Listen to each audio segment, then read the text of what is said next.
Good evening and welcome to Tucker Carlson Tonight. As you've doubtless seen on the news everywhere, a member of the tolerant left screamed at Ivanka Trump and her family, including her young kids, on a JetBlue flight yesterday. The man, who was a lawyer from Brooklyn, berated her about her father before being kicked off the flight for disorderly conduct. Even a lot of liberals thought his behavior went way too far, but not all of them thought that. Some of them thought it was justified, and that would include our next guest. She's Lauren Duca. She's a journalist, and she tweeted this earlier today. Ivanka Trump is poised to become the most powerful woman in the world. Don't let her off the hook just because she looks like she smells good. Lauren Duca joins us. Now, Lauren, thanks for coming on. Hi. Thanks for having me. So I think, of course, it goes without saying that it's valid that you disagree with Trump and you have your own set of political views and perhaps you disagree with Ivanka Trump. I wonder, though, screaming at a mom and her kids on an airplane seems like a violation of privacy and decency and good manners, and it raises the question, what are the venues where you shouldn't scream your political views at people? Would a funeral be out of bounds, church, her son's bris? Like, what are the rules on that? Oh, at a brisk. Yeah, well, I think what is a nonpartisan issue is that air travel is horrific, and I don't think anybody should be enduring confrontations in the air, be it Ivanka Trump with her children or just any other human being in a tin can and feeling dehydrated. Right. And I think that the fact that she is with her children is significant. And I do also think that, you know, a mother in public who's a public figure, you know, there are certain levels of decorum that we should be thinking about. At the same time, she does have an incredibly powerful position. And she's not just a mother. She is a powerful, powerful woman who's connected very closely to the president-elect, not just as his daughter, but in many ways as a business confidant and advisor.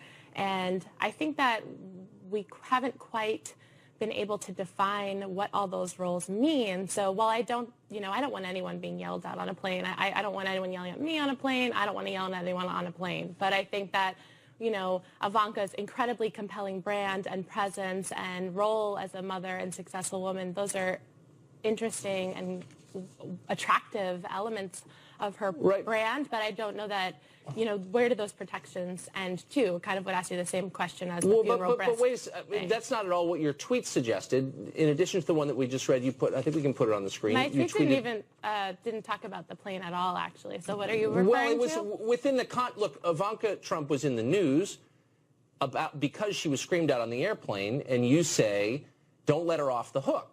And then you go on to say in another tweet, Ivanka has it all, and by that I mean a job, a family, and sinister complicity in aiding the most aggressively anti-woman candidate of our time. Yes. Sinister complicity. She's his daughter. What is that? She was a surrogate frequently throughout, represented him in terms of women's issues. She had Isn't she pretty repeated liberal on women's interviews, issues? and she did speeches on his behalf where she represented a platform of women's empowerment. And in terms of having it all, I think she's an incredibly successful, brilliant woman.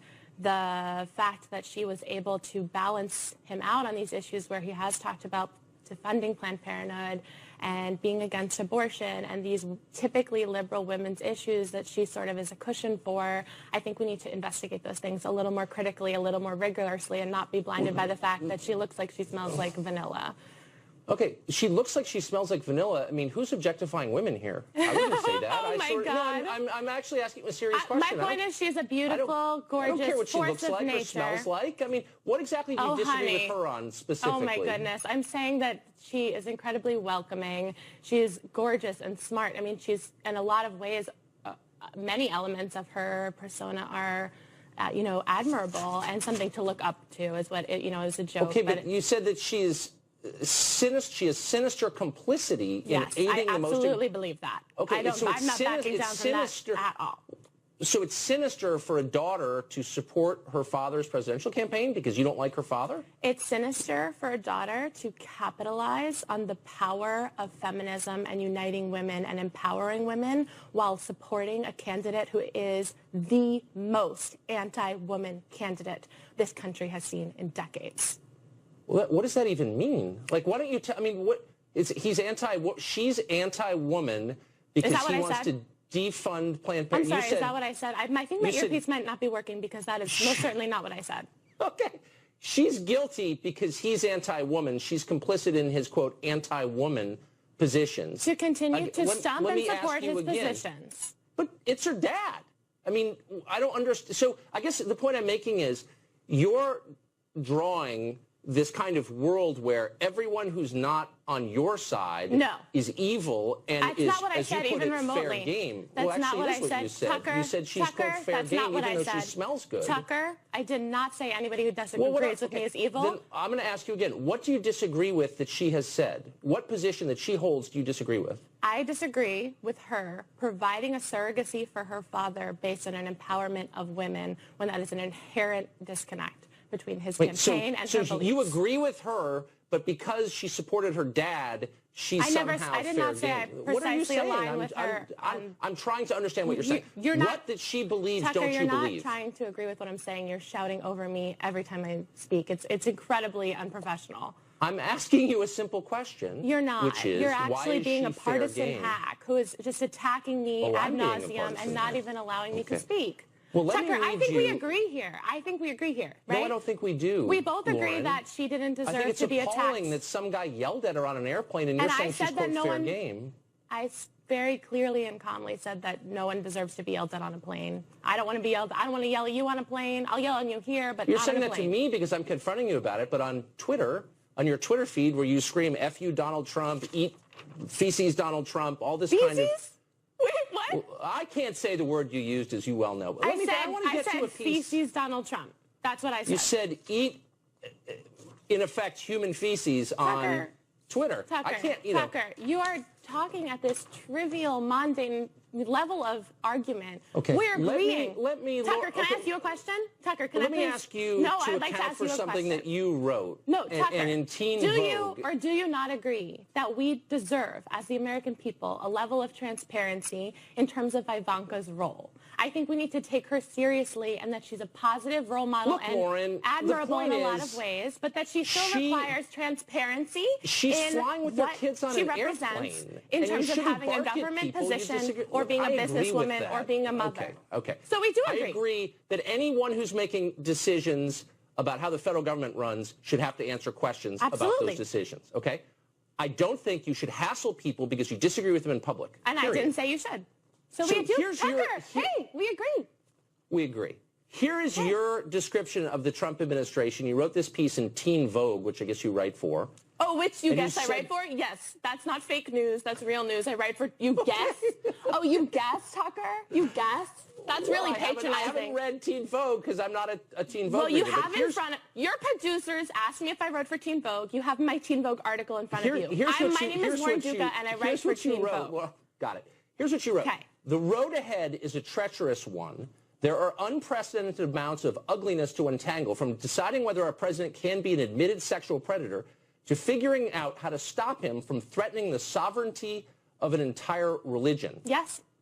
What does it mean to threaten the sovereignty of religion? What does that even mean? That means an entire agenda, a platform based on banning Muslims, which is still available on his website. How does that threaten the sovereignty of religion? That's moronic, Lauren. You're a writer. How does that threaten the sovereignty of it? Pardon me for taking your words literally. Sorry, how does what threaten the sovereignty of it? Threatening to ban Muslims? That threatens the sovereignty of it? Yes, that profiles based on the basis of religion and reduces people to their beliefs and dictates what they can and cannot publicly believe. That doesn't threaten the sovereignty of it. So you also accused him on Chelsea Handler's show of, quote, committing a form of psychological abuse that makes the victim feel like they're crazy.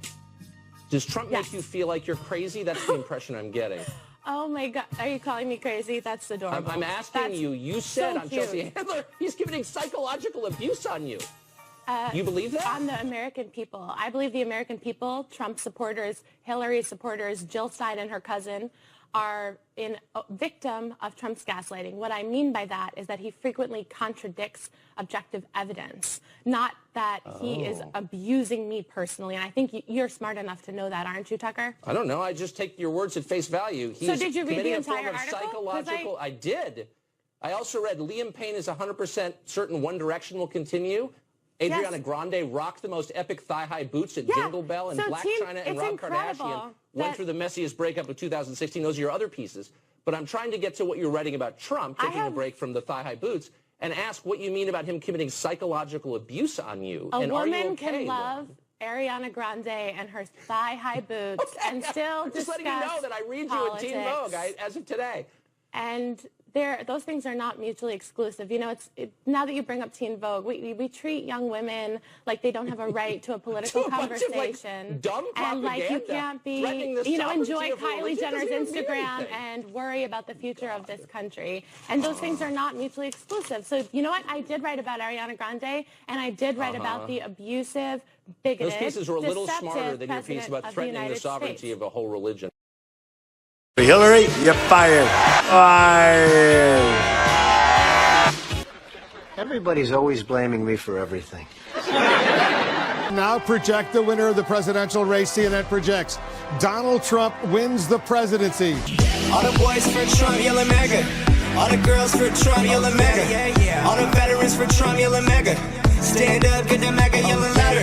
Make America great again. Make America great again.